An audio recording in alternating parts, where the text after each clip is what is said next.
बीच हमारे साथ अक्षय भागवत भी जुड़ चुके हैं। Akshay, good morning. Individual sectors के बारे में चर्चा करेंगे और सबसे पहले मैं फार्मा सेक्टर पर नजर डालना चाहूंगी। निफ्टी फार्मा इंडेक्स सबसे बड़ा सेक्टोरल लूजर था कल के ट्रेडिंग सेशन में। सिप्ला में करीब 3.5% की गिरावट थी। इस पर चर्चा करेंगे, लेकिन सबसे पहले आपके आज के लिए ट्रेडिंग पिक्स कौन से रहेंगे? गुड मॉर्निंग सभी को, नमस्कार।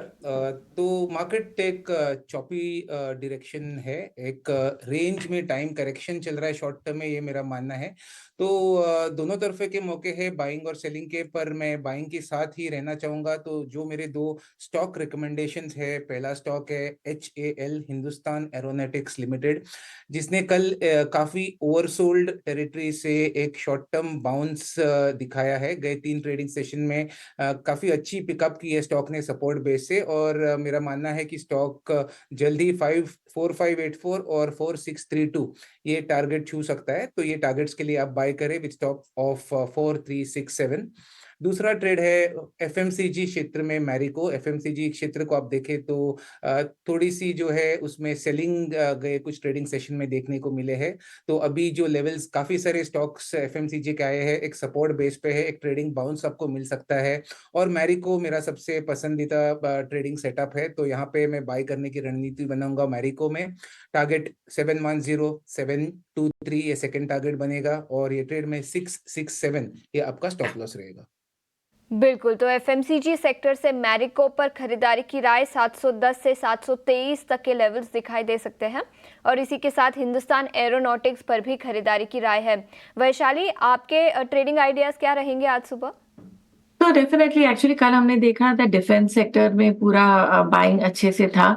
सो मैं कैश कैटेगरी में मैं दोबारा ये कॉल दूंगी। मैंने पहले भी भारत डायनामिक्स दिया था 1100 लेवल्स के ऊपर, एंड आई थिंक कल एक अच्छा सा एक मूव आया है। सो मुझे लग रहा है दैट जिस तरह से कल की मूवमेंट आई है ओवरऑल फुल डिफेंस बास्केट में, सो इसमें और भी तेजी करी जा सकती है, बिकॉज एक राउंडिंग बॉटम फॉर्मेशन बन चुका है। सो आई वुड से दैट ये 1400 1500 के टारगेट के लिए खरीदा जा सकता है 1100 का स्टॉप लॉस के साथ। और दूसरा स्टॉक जो मैं कहूंगी जो अभी भी एक अच्छे से स्ट्रॉन्ग ट्रेंड में है, वो है संवर्धन मदरसन। कल भी हमने देखा शुरुआत के टाइम पे वॉल्यूम काफी अच्छा था और एक ट्रेंड में भी है। सो 195 का मैं स्टॉप लॉस कहूंगी और 240 का पोजिशनल टारगेट दूंगी।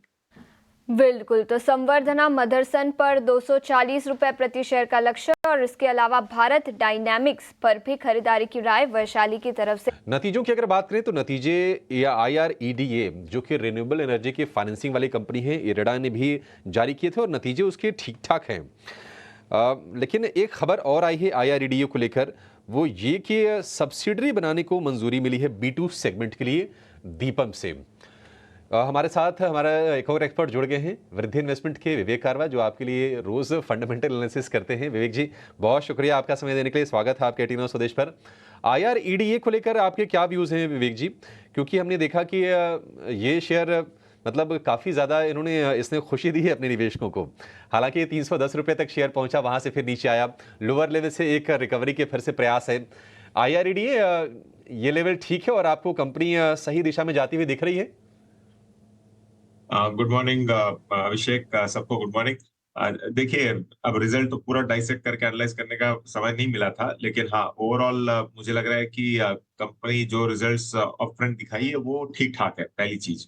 और दूसरी चीज, हाँ आपने सही कहा कि कंपनी ने निवेशकों को अच्छा खासा खुश किया था, लेकिन जो ऊपर के स्तरों में मुझे ध्यान है, हम लोग कई बार बात करते थे और मैं ये भी बोल रहा था कि बहुत ज्यादा ओवर वैल्यूएशन है। जब ये करीबन 300 पहुंच गया था, 290 300 के बीच में पहुंच गया था, वहां से एक अच्छा खासा करेक्शन ऑलमोस्ट 210 220 तक का देख के ये वापस एक बाउंस बैक दिखा रहा है। मुझे लगता है कि ये कंसोलिडेशन फेज में ये चल रहा है और थोड़े दिन और ऐसे ही चल सकता है। जो बिजनेस है वो उसका स्कोप काफी आगे चल के, और अगर कंपनी B2C में भी आती है तो देख लीजिए, मतलब आज के दिन जो इलेक्ट्रिसिटी है और रिन्यूएबल एनर्जी है, वहां पे पूरा का पूरा फोकस है। और मुझे लगता है कि जो कुछ भी मिडिल ईस्ट में हो रहा है, पहले से ही सरकार बहुत फोकस थी अदर सोर्सेस ऑफ एनर्जी में। अब जो मिडिल ईस्ट में हो रहा है वहां पे उसको देख के और भी ज्यादा फोकस रहेगी। तो कंपनी अगर सही दिशा में चल रही है अभी, और ऐसे ही अगर चलती रहे तो जितना भी ये एनर्जी सेक्टर है, ये एनर्जी सेक्टर आपको अच्छा खासा करते हुए दिखेगा। तो करीबन 233, 234 में भी ये जो स्टॉक चल रहा है, मुझे लगता है कि ये कंसोलिडेशन में रहेगा और उसके बाद में बाउंस बैक भी आपको दिखा सकता है। तो लॉन्गर टर्म के लिए ठीक है, शॉर्ट टर्म में आपको कंसोलिडेशन देखने को मिलेगा। टर्म के लिए नजरिया पॉजिटिव दोनों ही स्टॉक्स पर। इसके अलावा क्रेडिट एक्सेस ग्रामीण पर नजर डाल देते हैं। नेगेटिव रिपोर्ट आई है नोमुरा से, उन्होंने डाउनग्रेड किया है स्टॉक को, अब रेड्यूस की रेटिंग दी है। टारगेट प्राइस 1100 था, अब घटाकर 950 किया है। तो काफ़ी नेगेटिव रिपोर्ट है जिसके चलते इम्पैक्ट भी हो सकता है आज के ट्रेडिंग सेशन में। वैशाली, आपसे पूछना चाहूंगी क्रेडिट एक्सेस ग्रामीण के चार्ट पर क्या नजर आ रहा है? आज के लिए ट्रेडिंग आइडिया क्या रहेगा इसके लिए? So I would say of course trend काफी समय से डाउन है और वीकली चार्ट भी देख रही हूँ तो इट्स क्वाइट लो, बट मुझे लग रहा है कि ये स्टॉक रुकना चाहिए अराउंड 1000 लेवल्स जो 200 डे मूविंग एवरेज है। सो 980,000 लेवल्स वहां पे एक चेक करना चाहिए अगर बाउंस बैक के लिए, खरीदारी के मौके के लिए। ये राय क्रेडिट एक्सेस ग्रामीण।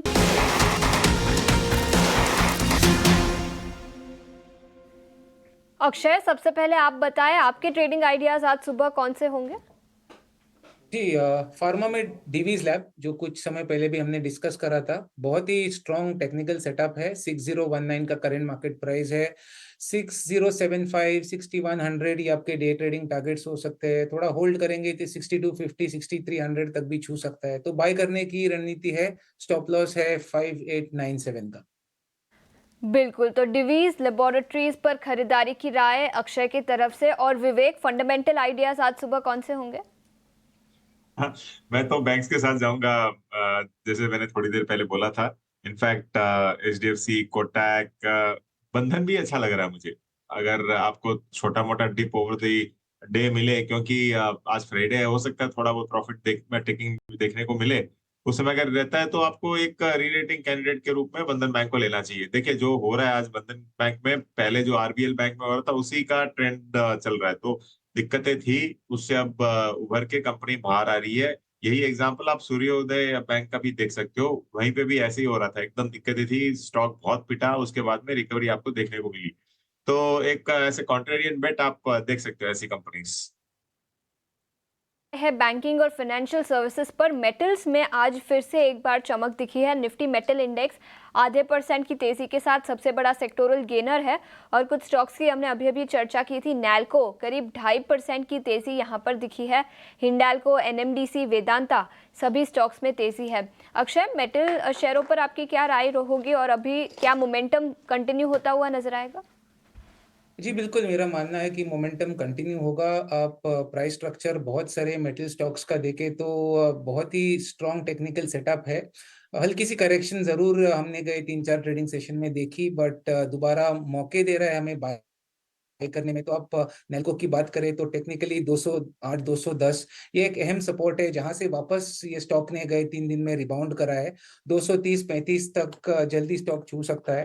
हिंडाल्को की बात करें तो हिंडाल्को में भी एक सिमिलर प्राइस स्ट्रक्चर है, जहां पे एक हल्का सा करेक्शन ने सपोर्ट एरिया 715 इसको रीटेस्ट करा, वहां से वापस रिबाउंड देखने को मिल रहा है। गए 3 दिन में ये रिबाउंड आपको 775 या 800 तक दिखा सकता है। वेदांता की बात करें, वेदांता में भी एक बहुत ही स्ट्रॉन्ग प्राइस स्ट्रक्चर है, वही similar kind of price pattern, जहां पे सपोर्ट टेस्ट करके स्टॉक रिबाउंड की कोशिश कर रहा है। 486 का सपोर्ट है, रिबाउंड कर रहा है। 497 का करंट मार्केट प्राइस है। 520 जो रिसेंट स्विंग हाई था वो टेस्ट कर सकता है। तो ओवरऑल बहुत सारा मेटल स्टॉक्स में एक सिमिलर पैटर्न है और ये एक ट्रस्टवर्दी पैटर्न है। तेजी कंटिन्यू होगी। आप मेटल स्टॉक्स में जिन स्टॉक्स का मैंने नाम लिया है वो सब ट्रेडिंग के मौके आप इनमें ढूंढ सकते हैं।